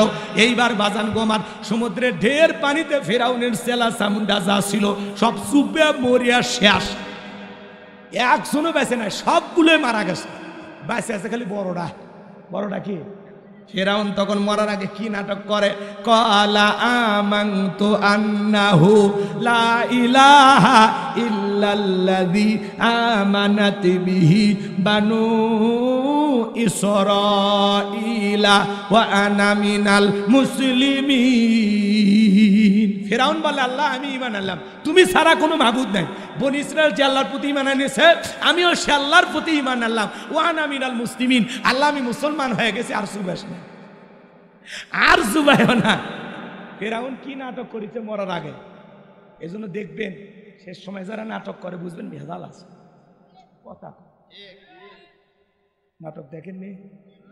হ্যাঁ ভেজাল আছে। উনি নিজে দোয়া করছিল আল্লাহ আপনারা আল্লাহ আল্লাহ করেন, আল্লাহ যেন এই জালেমদের হাত থেকে আপনাদেরকে বাঁচায়। আরে ওনার দোয়া যে এইভাবে কবুল হবে আমরা ভাবিনি। কি কবুল হয়নি? উনি নিচে দোয়া করছে। আবু জেহেল দোয়া করেনি, আল্লাহ আজকে বদরের প্রান্তরে যারা যাবে সত্যের পক্ষে যারা আছে বিজয় দিও। আল্লাহ আবু জেহেলের দোয়াই কবুল করছে। সত্যের পক্ষে কারা ছিল?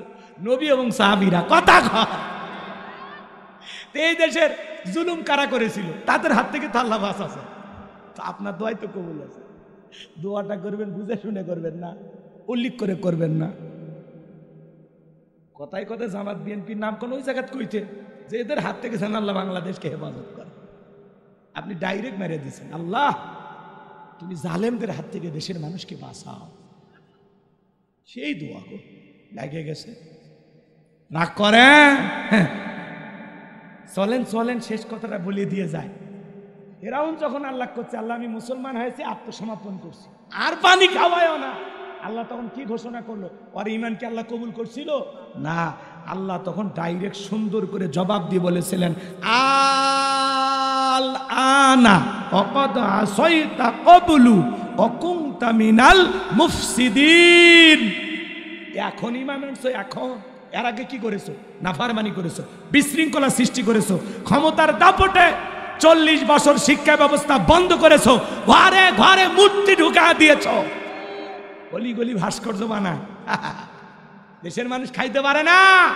একটা নারী 500 টাকা দিয়ে নিজের ইজ্জত বিক্রি করে ভাত জোগাড় করে, আর 4,500 কোটি টাকার ভাস্কর্য বানায়। নেতা ভাইসি কপাল গুনে। সামনে যে আরো কি আছে আল্লাহ। কি রাগ করেন? ভাস্কর্য মুসলমান বানাইতে পারে না, এগুলো ইহুদি মুশরিকদের কালচার। কথা কন। আপনি 4,500 কোটি টাকা দিয়ে কত বেকার খাইতে পারেন না। দেন মসজিদ মাদ্রাসা বানাইতেন, আপনার বাবার কবরে বিকাশ হয় সব পৌঁছাইতো, আর আপনি বানানোর জিনিস পান না। কি হলো? গতকালকে সারা দেশে আগুন ঝুলল। কথা কন, কথা কন। চলেন না বাজান, শেষ ফিনিশিংটা আপনাদেরকে দিয়ে দেই। এইবার যে কথা বলতে চাচ্ছিলাম, আল্লাহ ডেকে বলে, ফেরাউন তোর পাপের 16 কলা পূর্ণ হয়ে গেছে। ক্ষমতার দাম্ভিকতায় নিজেকে রব বলে দাবি করেছো। তোমার বাড়ি দাসী আমি আল্লাহকে রব বলে স্বীকার করার কারণে গরম তেলে চোবায়া বিদায় করেছো। তোমার স্ত্রী আমি আল্লাহকে রব বলে স্বীকার করার কারণে পেরেক মাইরা নির্যাত করে বিদায় করে দিয়েছো। আজকে এবং নবী মুসা এবং তার অনুসারীদেরকে হত্যা করার জন্য আক্রমণ করেছো। ফিরাউন রে, তোর জীবনের খাতা এই জায়গায় ক্লোজ। আজকে থেকে তোর জীবনের খাতা আর নতুন করে শুরু হবে না। তবে মরার আগে শোন, আমি আল্লাহ তোর লাশটা পৃথিবীবাসীর জন্য রেখে দেব শিক্ষার জন্য। আজও মিশরের জাদুঘরে ফিরাউনের লাশটা আছে না নাই? এটা তো ফিরাউনের লাশ না, এটা ফিরাউনের সুটকি। সুটকি মুসা প্রেমিকেরা যায় আর ডেকে বলে, এই সেই ফিরাউন, মার জুতা, মার জুতা। 50,000 1 লাখ টাকার জুতা যদি এই সুটকি ফিরাউনকে দেখে মারে, যেটা ফিরাউনকে পাইলে ওর চামড়া দিয়ে ডুগডুগি বাজাই। তো কথা বলেন ঠিক না? এজন্য মনে রাখবেন বাজান, নমরুদ ফিরাউনের জায়গা যেমন হয় নাই, আবু জেহেলের জায়গা যেমন হয় না, আজও পৃথিবীর জমিনে যারাই মুসলমানের রক্ত নিয়ে খেলা করবে, ওই জালেমদের পরিণতি নমরুদ ফিরাউনের চাইতে ভয়ঙ্কর হবে। জালেমদের জায়গা পৃথিবীর জমিনে হবে না, হবে না। আজ হোক কাল হোক পৃথিবীর মানচিত্রে মুসলমানদেরকে আল্লাহ বিজয় দিবেন। কারা কারা সেই বিজয় দেখতে চান? 2 হাত তুলে আল্লাহকে দেখান। লিল্লাহি তাকবীর। ভয় পাওয়ার কোনো কারণ নাই। ওয়ালা তাহিনু ওয়ালা তাহজানু ওয়া আনতুম আ'লাউনা ইন কুনতুম মুমিনিন। আল্লাহ বলে, মুমিনেরা হতাশাগ্রস্ত না, ভেঙে পড়ে না, দুর্বল হয় না। ঈমানের দাবিতে যদি মুমিন হও, ওয়া কানা হাক্কান আলাইনা নাসরুল মুমিনিন, মুমিনদের সাহায্য করা আমি আল্লাহর ওয়াজিব হয়ে যায়। বিজয় একদিন আপনার আমার হবেই, হবেই, হবেই ইনশাআল্লাহ। আল্লাহ যেন সেই বিজয় নিজের চোখে দেখার তৌফিক দান করেন। এই জমিনে যেন কোরআনের রাজ কায়েম হয়, আল্লাহ কবুল করেন। ওয়া আখিরি দাওয়ানা আনিল হামদুলিল্লাহি রাব্বিল আলামিন। যতটুকু আলোচনা হয়েছে, বক্তা শ্রোতা সবাইকে আল্লাহ আমল করার তৌফিক দান করুন। যদি পারেন, আমার গাড়িতে আমার লেখা একটা বই আছে, শেষ বিদায়। মৃত ব্যক্তিকে নবীজির তরিকায় কিভাবে বিদায় করতে হয়, জান্নাত জাহান্নাম সম্পর্কে অনেক কিছু বইটার ভিতরে দেয়া আছে। যদি পারেন 50 টাকার হাদিয়া দিয়ে ড্রাইভারের কাছ থেকে নিয়ে যাবেন। বইটার ভিতরে মোবাইল নাম্বার সব ঠিকানা দেওয়া আছে। আল্লাহর দান হোটেলে জাকির ভাই 3000 টাকা, মুন্নি 500 টাকা, মাহবুব 500 টাকা, হাসিনা 500 টাকা, সেলিম 1000। এ ভাই একটা 2টা মিনিট দোয়া করতে দিবেন না? একটু দেই বাজান, গাইবান্ধার মফিজের দোয়াটা একটু নিয়ে যান। লাশ প্রতি আমার একটা করে দিরহাম দেবা, না হলে আমি লাশ দাফন করতে দেব না। জনগণ চিন্তায় পড়ে গেল, একটা দিরহামের জন্য বাদশার দরবারে বিচার নিয়ে যাব, লাশ পয়সা গলে শেষ হয়ে যাবে, অতএব 1 টাকা যদি পাই ছেলেটাই পাক। এই কথা ভেবে জনগণ একটা করে দিরহাম ঘুষ দেওয়া শুরু করলো। 1 টাকা হইলে ওইটাও কি ঘুষ? কিন্তু বাংলাদেশে কিন্তু কোনো ঘুষ নাই। আছে? জোরে কর আছে? শোনো এই দেশটার গল্প করি, দেশটা মনে হয় স্বপ্নপুরী, সুদখোর ঘুষখোর মদখোর জুয়াখোর, হে তাই আছে ভুরি ভুরি, হে তাই আছে ভুরি ভুরি। এ দেশে অসৎ কামাই কেউ করে না, তবে ঘুষের টাকা পেলে কেউ তো ছাড়ে না। টেবিলের নিচে দিয়ে হাত বাড়িয়ে কালো টাকাটা নাই সারিয়ে, করছে ওরা বড় দেশের চুরি, করছে ওরা বড় দেশের চুরি। শোনো এই দেশটার গল্প করি। আছে না নাই? একটা চাকরির জন্য 10 লাখ 15 লাখ 20 লাখ টাকা ঘুষ উপরালাক দেওয়া লাগে। উপরালা বলতে কি ফেরেশতা এসে নিয়ে যায়? এদেশের চেয়ার টেবিল পর্যন্ত ঘুষ খায়। কথা বলে ঠিক কিনা? হ্যাঁ, রাগ করবেন না বাজান, সামনের দিকে যাই। এইবার জনগণ একটা করে দিরহাম ঘুষ দেওয়া শুরু করলো। আল্লাহর খেলা বোঝা বড় দায়। ওই জামান আল্লাহ একটা মহামারী দিলেন, নাম হলো ডায়রিয়া, কলেরা। 2020 সালে মার্চ মাসে আল্লাহ পুরো পৃথিবীবাসীকে একটা মহামারী দিয়েছিলেন, নাম হলো কি করোনা। কি নাম? ধরো না ছুঁয়ো না, নাম হলো করোনা। স্বামীর করোনা হয়েছে, স্ত্রী কাছে যায় নাই। বাবার করোনা হয়েছে, সন্তান কাছে যায় নাই। বাবা হাসপাতালে করোনা রুগীতে আক্রান্ত হয়ে মারা গেছে, বাবার লাশটাও দেখতে যায়নি। বাবার সম্পত্তি ভালো লাগে, বাবার টাকা ভালো লাগে, কিন্তু মৃত বাবার কবরে এক মুঠো মাটিও দেয়নি। মায়ের করোনা ধরা পড়েছে, জঙ্গলে ফেলে আসছে। কতক্ষণ? বোনের করোনা হয়েছে, আর এক বোন দেখতে যায়নি। ভাইয়ের করোনা হয়েছে, আর এক ভাই দেখতে যায়নি। এরকম হয়েছে কিনা বলেন? বন্ধুর করোনা হয়েছে, আর একটা বন্ধু দেখতে যায়নি। স্বামীর করোনা হয়েছে, স্বামী আলাদা রুমে, বউ আলাদা রুমে। ভাঙ্গা একটা প্লেটে কিছু খাবার সাজাইয়া, বাঁশ একটা লম্বা একটা লাঠি দিয়া আস্তে করে স্বামীর ঘরে ঠেলে খাবার ঢুকে দিয়েছে। স্বামী আর সুস্থ হওয়ার পরে স্বামীর কাছে যায় বউ, তখন বলতেছে, জোসনার বাপ, আমি যে তোমারে কত ভালোবাসি তুমি জানো না। আসল দিয়ে মুখটা মুছে দেয়ার বলে, শোনো, তাহাজ্জুদ পড়ে পড়ে দোয়া করেছে, আল্লাহ আমার স্বামীর হায়াত তুমি বাড়ায়া দাও। স্বামী তখন মনে মনে বলে, বউরে আমারে যে কত ভালোবাসিস আমার জানা হয়ে গেছে। আমি যখন ঢুকেছিলাম মাঝে মাঝে মনে হইতে, এই বুঝি জানালা খুলে 2টা মিষ্টি কথা বলবি, এই বুঝি দরজা খুলে আমার সাথে এক নজর দেখা করবি, কিন্তু না রে বিবি, না, আমার সাথে দেখা করলি না। মোবাইলে তোর ছবি ছিল, সেগুলো দেখেছি আর চোখের পানি ছেড়ে দিয়ে কান্না করেছি। আমারে যে তুমি কত ভালোবাসো তার প্রমাণ আমি পাইছি। আমি যখন করোনা রোগী ছিলাম তখন আমারে তুমি বাঁশ দিয়া খাওয়াইছো। কথা বোঝেন নাই? এই করোনা মহামারী ছোটখাটো মিনি কিয়ামতের মতো ঘটে গেছে। এই করোনা মহামারী বুঝে দিয়েছে দুনিয়াতে কেউ কারো আপন না। আপনি কি মনে করেন বাজান, আপনি মারা গেলে সব থেমে যাবে? দৌড় মিয়া, ভুল ভাবো না। ওই যে একটা বিয়ের ভিডিও ভাইরাল হয়ে গেছে, আপনারা দেখেছেন, পাশে লাশ আর পাশে বিয়ের খাওয়া দাওয়ার আয়োজন চলতেছে। আপনার লাশ রেখে মানুষ সেদিনও ভাত খাবে, আপনার লাশ রেখেও গরু জবাই করে রান্না হবে। আপনি কি মনে করেন আপনার জন্য দুনিয়াতে কোনো কিছু থেমে থাকবে না? এ স্বার্থপর দুনিয়াতে কেউ কারো আপন না। আপনি খামাখাই বউ বাচ্চার টেনশনে অনেক কিছু করতেছেন, দূর মিয়া, মরে গেলে সব আপন গতিতে চলবে। কথাকে বোঝেন? এই জন্য বাজান, বউ বাচ্চা সংসার দুনিয়া প্রাধান্য দিতে গিয়া আমরা আল্লাহকে ভুলে গেছি। এজন্য আসুন আমরা আখিরাতকে টার্গেট করি, দুনিয়াকে ফেলাইয়া দেই। যতটুকু না হলেই নয় ততটুকু নিয়ে চলার চেষ্টা করি। রাগ করেন আপনারা, মন খারাপ করবেন না বাজান। এজন্য স্বার্থের দুনিয়া কেউ কারো আপন না। পাশেই লাশের খাটিয়া আর পাশেই বিবাহের খাবার আয়োজন চলতেছে। তার মানে কি বুঝলেন? আপনার আমার জীবনে এমনটা পরিণত হতে পারে, হঠাৎ করে আমি মারা গেলাম, সেই দিন আমার ছেলের বা মেয়ের বিয়ে হতে পারে, পারে কিনা বলেন? তাহলে আমার লাশটা দুনিয়াতে রেখেই মেহমানদারি চলবে। সবাই বলে একটু পরে মারাই তো গেছে, কিছুক্ষণ পরে কবর দিলে কি এমন ক্ষতি হবে? দুপুরের খাওয়াটা খাইয়াই নেই। কথা বলেন। আপনি যেদিন মারা যাবেন আপনার সন্তানেরা সেই দিন হয়তো বা খাবে না, পরের দিন থেকে ঠিকই খাবার শুরু করবে। কথা বলেন ঠিক কে না? এই জন্য বাজার, দুনিয়া ক্ষণিকের, দুনিয়া চিরকাল থাকার জায়গা না। স্বার্থপর দুনিয়াতে কেউ কখনো চিরকাল বেঁচে থাকবেন না।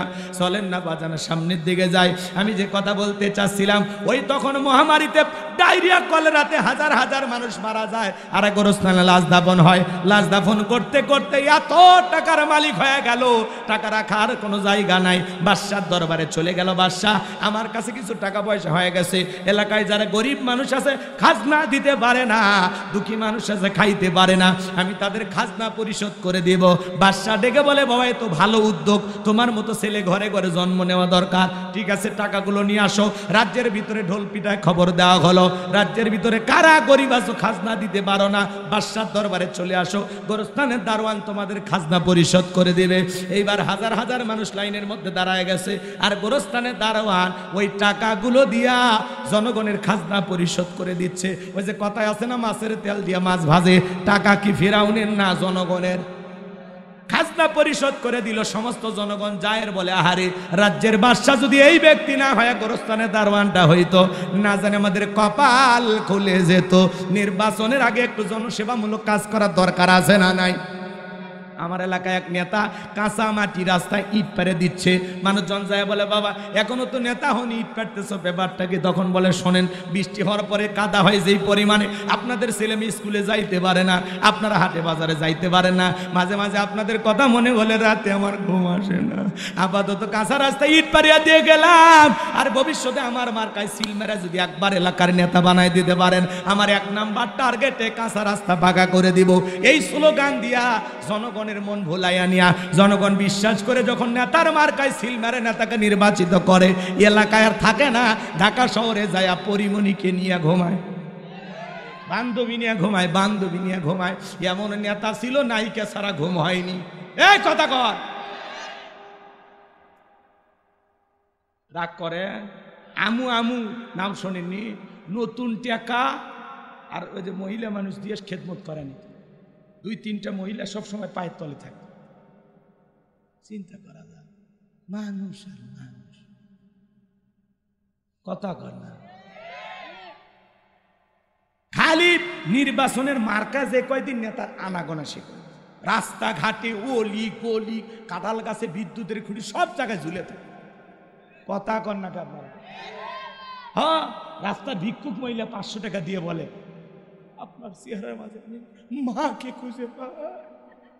কি অভিনয়, কি অভিনয়! নেতা তো না, অভিনেতা। কথা কন। ওই ভিক্ষুক মহিলা 500 টাকা দিয়া 22টা পত্রিকায় 32টা চ্যানেলে নিউজ প্রচার হয়ে গেছে। ওনার ফেসবুক পেজ আছে, আইডি আছে, সেখান থেকে সারা শেষ, কয়েক লাখ শেয়ার হয়েছে, লাইক পায়, কয়েক টাকাটা বিফলে যায়নি, উসুল হয়েছে। কথা কন।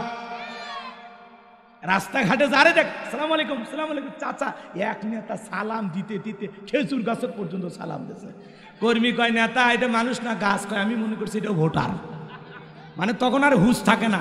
আর আমরাও কম খারাপ না, 1.5 টাকার বিড়ি আর 3 টাকার চা খায়। কি স্লোগান! বল্টু ভাইয়ের চরিত্র ফুলের মতো পবিত্র, নামাজ পড়ে 1 ওয়াক্ত, গাঁজা খাই 5 ওয়াক্ত, ঘুমসুরিতে পাকাপোক্ত, শয়তানের 1 নাম্বার ভক্ত, হুজুরিদের জন্য খুবই শক্ত, চুষে খাই গরিবের রক্ত। পোস্টারে লেখা আছে গরিবের বন্ধু, ভোট দিয়ে দেখেন গরিবের কয় নাম্বার শত্রু। একটা বয়স্ক ভাতার কাঠ নিবে গেলে 2-1000 খায়। পোস্টারের নিচে লেখা আছে সেবা করার সুযোগ দিন। ওনাদেরকে সেবা করার সুযোগ দিতে দিতে যার সাইকেল কেনার টাকা নাই গো, হুন্ডা কেনার টাকা নেই, সেই নেতা নির্বাচিত হইয়া বগুড়াই বাড়ি, ঢাকাই বাড়ি, বিদেশে বাড়ি, বাপ রে বাপ, এত টাকার মালিক হয়ে যায়, জনগণের পকেট মাইরে কোটি টাকার মালিক হয়ে যায়, আর জনগণ সেই ফকির ফকিরই থাকে। আমাদের ভাগ্যের উন্নয়ন হয় না তো। কথা গা রাগ করে, দুঃখের কথা, কষ্টের কথা। আমি কি কারো নাম নিছি? কি দরকার, কি দরকার? নাম নিলেই বিপদ। অতএব মার হবি, সাউন্ড হবে না। কথা কর, রাগ করেন নাকি আপনারা? এই জন্য আমাদেরকে পরিবর্তন হওয়া লাগবে, সিদ্ধান্ত নেওয়া লাগবে নতুন করে। যাত্রার কথাই ভোলা যাবে না। এক পাগল তেঁতুল গাছে নিয়ে হাসছে, হাত তুলে বলে আল্লাহ এই তেঁতুল গাছে রাজশাহীর ফজলি আম দে, রংপুরের হাড়িভাঙ্গা দে, চাপাই নবাবগঞ্জের কাটিমন দে, নওগাঁ পাহাড়ের আমরুপালি দে। আল্লাহ বলে পাগল রে চোখটা খুইলা দেখ কোন গাছের নিচে দোয়া ধরেছিস, তেঁতুল গাছের নিচে দাঁড়ায়া আম চাইলে কিয়ামত পর্যন্ত যেমন পাওয়া যাবে না, নির্বাচনের আগে 500 টাকা 1000 টাকা চা বিড়ি খায়া ভোটটা বিক্রি কইরা পবিত্র আমানত বিক্রি কইরা উমরের মতো নেতা চাইলে দেশে পাওয়া যাবে না। আপনি যখন বলেন আল্লাহ এ দেশের নেতাদেরকে উমরের মতো বানায় দাও, আল্লাহ তখন বলে এই উমরের দেশে থাকার মতো জনগণ হতে পেরেছিস? আপনি যেমন আপনার নেতাও তেমন। আপনি 1 নাম্বার, নেতা 1 নাম্বার। আপনি 2 নাম্বার, নেতা 2 নাম্বার। আপনি বাটপার, নেতা হবি বিশ্ব বাটপার। আপনি সিটার, নেতা হবি আন্তর্জাতিক সিটার। কথা আপনি আগে ভালো হন, গাছের গোড়া ঠিক মাথা ঠিক। আপনারা সিদ্ধান্ত নিতে পারবেন তালুকদার বংশের মতো কলিজাটা যদি বড় হয়, হাত তুলে বাধা দিতে পারবেন যে হুজুর নির্বাচনকে কেন্দ্র করে জীবনে কোনোদিন একটা চাকরি খাবো না, 1 টাকা নেব না। হাত তুলেন তো দেখি। হ্যাঁ, সৎ যোগ্য সমাজের নির্ভীক আমানতদার আল্লাহওয়ালা নেককার যারা মসজিদের ইমাম তারাই হবে সমাজের ইমাম। কথা বলে ঠিক কিনা? এমন নেতা অনুসরণ করেন, আপনি মরে গেলে যান আপনারে কবরে রাখতে পারে, আপনার জানাজার ইমামতি করতে পারে। কথা কন, চলেন সামনের দিকে যায়, রাগ করেন পড়লেই বাকি। চলেন না বাজান, মন খারাপ করবেন না। সমাজ পরিবর্তন করতে হলে আপনাকে আমাকে সুন্দর ভূমিকা পালন করা লাগবে। খালি লাফালাফি করলে হবে না। 53 বছর লাফালাফি করে চলে গেছে বাজান, সামনে যা করব পা ফেলার আগে 36 ঘন্টা দাঁড়িয়ে থেকে চিন্তা করব কি করব, কি করা যায়, কি করি কি করি কি করি, চিন্তা করে পা ফেলব। ধুমধাম করে আর চলেন না, সারা জীবন খাওয়া খালি পিছলে যাবে। অতএব এইবারে পাটা একটু বুঝে, কি কথা ক্লিয়ার না ভেজাল? কোনো টেন্ডার বা চাঁদাবাজ সমাজের নেতা বানায় লাভ আছে? ভালো মানুষ দরকার, সৎ মানুষ দরকার, আল্লাহওয়ালা দরকার, আমানতদার দরকার, দেশ দরদি দরকার। যারা লক্ষ লক্ষ কোটি টাকা দুর্নীতি করে বিদেশে পাচার করবে ওদেরকে নেতা বানায় কোনো লাভ নাই। কথা কোন ঠিক? বিপদে পুরো দেশ ফেলায় চলে যায়। আছে এমপি মন্ত্রী আছে, সব পালিয়ে গেছে। চলেন সামনের দিকে যাই, একটু বলবো নি, রাগ করে না। যুবক মন খারাপ করতেছো শোনা, তোমাদের জন্য স্পেশাল কিছু কথা বলবো ইনশাল্লাহ। মা বোন যারা আছেন নিরাশন না মা, আপনাদের জন্য কিছু বরাদ্দ আছে ইনশাল্লাহ। চলেন আমার ভাইয়েরা সামনের দিকে যাই বাজান। এইবার নির্বাচন শুরু হয়ে গেল, আগেই তো জনগণের মন কাইরা নিয়েছে, 1 সেন্টে মিশরের মন্ত্রী হয়ে গেল। আল্লাহর খেলা বোঝা বড় দায়, বার্ধক্যজনিত কারণে ওই দেশের যিনি বাদশা ছিল বাদশা মারা গেল। নির্বাচন করার আগে ফেরাউন সমস্ত জনগণকে ডেকে বলে শোনো, রাজ্যের বাদশা মারা গেছে, বাদশা ছাড়া একটা দেশ চলতে পারে না, তোমরাই বলো মিশরের বাদশা হবে কে? সমস্ত জনগণ ডেকে বলে আপনার সাথে ভালো মানুষ আমাদের নজরে পড়ে নাই, আপনি যদি আমাদের মিশরের বাদশা হয়ে যান আমাদের কারো কোনো আপত্তি নাই। জনগণের সমর্থন যখন দিয়েছে নেতারাও ডেকে বলে আমরা আপনাকে নেতা মানতে রাজি। এইবার সবার সমর্থন নিয়ে ওই গোরস্থানের দারোয়ান মন্ত্রী থেকে হয়ে গেল মিশরের বাদশা। বাদশাহীর চেয়ারে বসার পরে হামানকে ডেকে বলে হামান, আজ থেকে তুই হবি আমার মন্ত্রী আর আমি হব রাজ্যের বাদশা। এই হামানের মাথায় কোনো চুল ছিল না, সাদে মাল নাই, বাম পাল্লট পুরো মাথা ছিল ভারতের দমদম এয়ারপোর্ট। এইবার বাজান ক্ষমতার চেয়ারে বসার পরে রাতের বেলায় ঘুমাইতে যায়, নেতার চোখে ঘুম আসে না, আজে বাজে স্বপ্ন দেখে লাফায় লাফ ওঠে। বলেন তো বাজান ঘুম কার দিয়া নিয়ামত? গরিবকে আল্লাহ স্পেশাল 2টা জিনিস দিয়েছেন, একটা হলো খাবার রুচি আর একটা ঘুমানো। এই ঘুম পাড়া গরিব যেখানে শোতে সেটি ঘুম আসে। মাথার তলে ইট দিলে ঘুম ধরে, সার সিটে বাড়জা গাছের তলে বসলে ঘুম আসে। কথা কন, দুর্নীতি করে নিজে, চিটারি বাটপারি করে নিজে, আর ধনী কোটি টাকার মালিক হয়েছে, বিল্ডিং ইমারত গড়ছে, 4টে ঘুমের ট্যাবলেট খায়, রাত 2টে তারপরে লাভ মেরে উঠে সিসি ক্যামেরা দেখে কেউ ঢুকছে না কেউ খাওয়ার জন্য। খাওয়ার জন্য বোঝো না ভাতিজা, বিদায় করার জন্য আর জানাজা পড়ার জন্য বোঝানে, কেউ হত্যা করার জন্য কেউ ঢুকছে না কেউ, ওটা দেখে সিসি ক্যামেরা। কারণ কি? দুর্নীতি করছে, লুটপাট করছে, জুলুম করেছে। ও রাজপ্রাসাদের প্রত্যেকটা টাইলস থেকে, ইট থেকে, সিমেন্ট থেকে জনগণের আর্তনাদ শোনা যায়। গরিব আলু ভর্তাতে ভাত খায়, বউ কুলত নিয়ে ঘুম আসে। আর ধনী দাউকুরের সম্পর্ক, বউ আলাদা রুমে, স্বামী আলাদা রুমে। কাছে গেলে কয় টন টাসবে, কথা কন, শান্তি নাই তো, টাকা আছে কিন্তু জ্বালা জ্বালা, সুখ নাই। টাকা দিয়ে সুখ পাওয়া যায়, 1 লাখ টাকার খাট আছে কিন্তু ঘুম নাই, দামি চাদর আছে কিন্তু ঘুম নাই। কিন্তু গরিবের কুড়া ঘর, টিনের বেড়াওয়ালা, কি ঘুম, খালি কানটা নাগান, মনে হচ্ছে ট্রাকের ইঞ্জিন চালু আছে। ধনীর সামনে কত খাবার, আপেল আঙ্গুর কমলা বেদানা গরু খাসি খাওয়া যাবে না। ডাক্তার বলছে যত কম খাবেন তত বেশি বাঁচবেন, ওই ভয় খায় না। গরিব কয় বলে খাওয়া যাবে না, খালি দিয়ে দেখ, অটো মেশিন দেখছি ধান ভাঙ্গা, হ্যাঁ সব খেয়ে ফেলে দেবো, কথা কন ঠিক কিনা। আল্লাহ কেনার টেকা দেয়নি কিন্তু খাওয়া রুচি দিয়েছে, কথা কন ঠিক কিনা। ভাই ভাই যা খায় তাই হজম হয় আমার ভাইয়েরা। এই জন্য বলতে চাচ্ছিলাম বাজান, নেতার চোখে ঘুম নাই। পরের দিন সকালবেলা ঘুম থেকে উঠে তার দরবারে জ্যোতিষী ছিল 400। এই 400 জ্যোতিষী লিডারের নাম দবিরা, বয়স হলো 320 বছর। দবিরাকে ডেকে বলে, দবিরা কেন জানি রাতের বেলায় ঘুমাইতে পারি না, আজে বাজে স্বপ্ন দেখে লাফালাফায় উঠি, আমার যে কি হয়েছে নিজেও জানি না। এইবার দবিরা বলে, নেতা টেনশন নেবেন না, আমাকে একটু চিন্তা ভাবনা করতে দেন। এইবার ভাগ্য গবেষণা করে বলে, নেতা যদি আপনি ভবগুড়া যুবক তরমুজের খেতের লেবার, গোরস্থানে দারোয়ান, এরপরে মিশরের মন্ত্রী, বর্তমান রানিং বাদশাহ, আঙ্গুল ফুলা কলার গাছ, কিন্তু আপনার ভবিষ্যৎ জীবন বরণ দরকার। ইসলাম কে আল্লাহ কবুল করে নাও। সভাপতি হিসেবে অনেকের নাম আছে, আলতাফ হোসেন, আল্লাহ তোমার গোলাম টাকা দিয়েছেন, আল্লাহ কবুল করেন। অনেকের নাম রয়েছে, আল্লাহ কবুল করেন। প্রধান অতিথি জনাব আলহাজ মোহাম্মদ জানি আলম খোকাকে কবুল করেন। বর্ণ অতিথি জনাব আলহাজ মোহাম্মদ দবিবুর রহমান, আল্লাহ তাআলা তোমার গোলামকে তুমি কবুল করে নাও। সম্মানিত অতিথি অনেকের নাম আছে, আল্লাহ কবুল করো। বিশেষ করে আমাদের সাবেক কাউন্সিলর জনাব মোহাম্মদ শাহাবুল করিম ভাই 20,000 টাকা দিয়েছেন, আল্লাহ তোমার গোলামের দান তুমি কবুল করো, হায়াত বাড়া দাও, জিন্দিগির গুনাহগুলো মাফ করে দাও। হ্যাঁ আল্লাহ তাআলা অনেকে দান করেছেন, বিশেষ অতিথি নাম লেখা আছে, কবুল করেন। আলোচনা করেছেন হাফিজ কারি মোহাম্মদ আজাদুল ইসলাম, হাফিজ মাওলানা মামুনুর রশিদ, হযরত মাওলানা মাসুম বিল্লাহ নোমানি। আল্লাহ তোমার গোলামদের কণ্ঠ তুমি দিনের জন্য কবুল করে নাও। আমি গুনাহগার যতটুকু আলোচনা করেছি, আল্লাহ বক্তা শ্রোতার সবাইকে আমল করা তৌফিক দিয়ে দাও। আল্লাহ তাআলা মাহফিল বাস্তবায়ন করার জন্য যারা যেভাবে সহযোগিতা করেছেন, লাইটিং মাইটিং পোস্টার ব্যানার ডেকোরেটরের ভাইয়েরা সহ, আল্লাহ সবাইকে আপনি কবুল আর মঞ্জুরি করে নেন। আমরা যারা হাত তুলে ধরেছি, অনেকের মা নাই বাবা নাই, ইয়েতিম বানায় কবরে চলে, জনম দুঃখিনী মা বাবার কবরে আর সবটুকু পৌঁছায় দাও। আদরের মা রব্বার কবর জান্নাতের বাগান বানায় দাও। রব্বির হামহুমা কামা রব্বায়ানি সগীরা, ও রব্বির হামহুমা কামা রব্বায়ানি সগীরা। আল্লাহ পিতামাতা যাদের বেঁচে আছে হায়াত বাড়ায় দাও, পিতামাতার খেদমত করে তাদের মুখে হাসি ফুটে জান্নাত অর্জন করা তৌফিক দিয়ে দাও। আত্মীয় স্বজন পাড়া প্রতিবেশী যারা কবরে চলে গেছে মাফ করে দাও।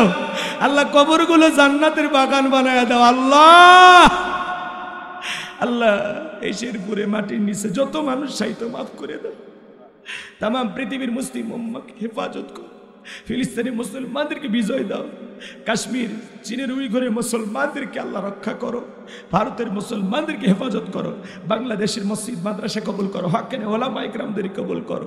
দেশি বিদেশি সকল ষড়যন্ত্রের হাত থেকে আমাদের প্রিয় মাতৃভূমি বাংলাদেশকে আল্লাহ হেফাজত করো। আল্লাহ আমি গুনাহগার, অনেক কথা বলেছি, আল্লাহ এখান থেকে একটি কথা হলেও তোমার বান্দাদেরকে আমল করার তৌফিক দিয়ে দাও। আল্লাহ বক্তা শ্রোতা সবাইকে এখান থেকে আমল করা তৌফিক দিয়ে দাও। আল্লাহ মসজিদের সম্মানিত সুযোগ্য খতিব আমার প্রিয় ভাই মামুনুর রশিদ, আল্লাহ তোমার গোলামের কণ্ঠ তুমি দিনের জন্য কবুল করে নাও। আল্লাহ তাআলা কমিটির ভাইরা বারবার যোগাযোগ করে সরাসরি আমাকে দাওয়াত দিয়ে এনেছেন, আল্লাহ তাদের হায়াতে তৈয়বা সিয়াতে কুলিয়ে দান করে। আল্লাহ আগামী বছর আরো বড় পরিসরে মাহফিলকে সুন্দর করে সাজানোর তৌফিক দিয়ে দেন। দেশ বরণ্য কোনো আলেমকে নিয়ে এসে আরো সুন্দর একটি আয়োজন তাদেরকে করার তৌফিক দিয়ে দেন। আল্লাহ এলাকাবাসীর উপর খাস রহমত বরকত নাজিল করেন। যারা দূর দূরান্ত থেকে কোরআনের কথা শোনার জন্য ছুটে এসেছেন, সবাইকে নিরাপদে বাড়ি পর্যন্ত পৌঁছার তৌফিক দান করুন। সবাইকে আপনার রহমতের চাদরে আবৃত করুন। আল্লাহ জীবনে একটাবার আমাদের সবাইকে সোনার মক্কা মদিনায় কবুল করুন। আল্লাহ আমাদের সবাইকে তোমার ঘরের মেহমান হিসেবে কবুল করুন। আল্লাহ এই বছরে হজে যাওয়ার নিয়ত করেছি, আল্লাহ এই নিয়তটাকে তুমি পূরণ করে দিও। আল্লাহ তাআলা যে মাসে মরণ দিবা মাসটা যেন রমজান মাস। যে দিনে মরণ দিবা দিনটা যেন জুমার দিন হয়, নামাজের সিজদারত অবস্থায় মৃত্যু দিয়ে, কোরআন পড়তে পড়তে মৃত্যু দিও, ইসলামকে প্রতিষ্ঠিত করার জন্য রাজপথে জীবনটা বিলানো তৌফিক দিও। আল্লাহ জীবনে অনেক কিছু দেখেছে মানুষ, একটাবার কোরআন দিয়ে দেশটা চললে কেমন দেখা যায় চর্মচকে একবার দেখার সুযোগ করে দিও। আল্লাহ এই জমিনকে করার আর ইসলামের জন্য কবুল করো। আল্লাহ আমার লেখা বই যারা কিনবে প্রত্যেকটা পাতায় যে কথা লেখা আছে আমল করা তৌফিক দিও। আল্লাহ তাআলা এখনো যারা দান করেনি দান করা তৌফিক দিয়ে দাও। আল্লাহ এই মসজিদকে কাল কিয়ামত পর্যন্ত কবুল করো। আল্লাহ মসজিদের সভাপতি সাহেবের বাড়িতে খানা খাইলাম, বসলাম, আল্লাহ ওই বাড়ির ওপর খাস রহমত বরকত নাজিল করো। জনাব মোহাম্মদ জামাল উদ্দিনকে কবুল করো, জনাব মোহাম্মদ আব্দুল লতিফকে কবুল করো, জনাব মোহাম্মদ আব্দুল জলিলকে আল্লাহ কবুল করো। আল্লাহ তাআলা অনেকে দোয়া চেয়েছেন নাম না জানা, আল্লাহ তোমার গোলামদের তুমি কবুল করে। হায় রাব্বুল আলামিন, যত মানুষ আমার সঙ্গে হাত তুলেছে আল্লাহ এই দুনিয়ার রং তামাশায় নফসের ধোকায় দিনের আলোতে রাতের আধারে গোপনে প্রকাশ্যে অনেক গুনাহ করে ফেলেছি। আল্লাহ তুমি যদি মাফ না করো আমরা কার কাছে যাব? তুমি ছাড়া আমাদের যাওয়ার আর কোনো জায়গা নাই। আমাদের সকলের তামাম জিন্দেগির গুনাহগুলো মাফ করে দাও। তুমি রহমান, তুমি রহিম, ওয়ান্তা আরহামুর রাহিমিন। তোমার অনেক দয়া, তোমার দয়ার সাগরের দিকে তাকাইয়ে আমাদের সকলের তামাম জিন্দেগির গুনাহগুলো মাফ করে দাও। ওই কঠিন ভয়ঙ্কর জাহান্নামের আগুন থেকে আমাদেরকে বাঁচাও।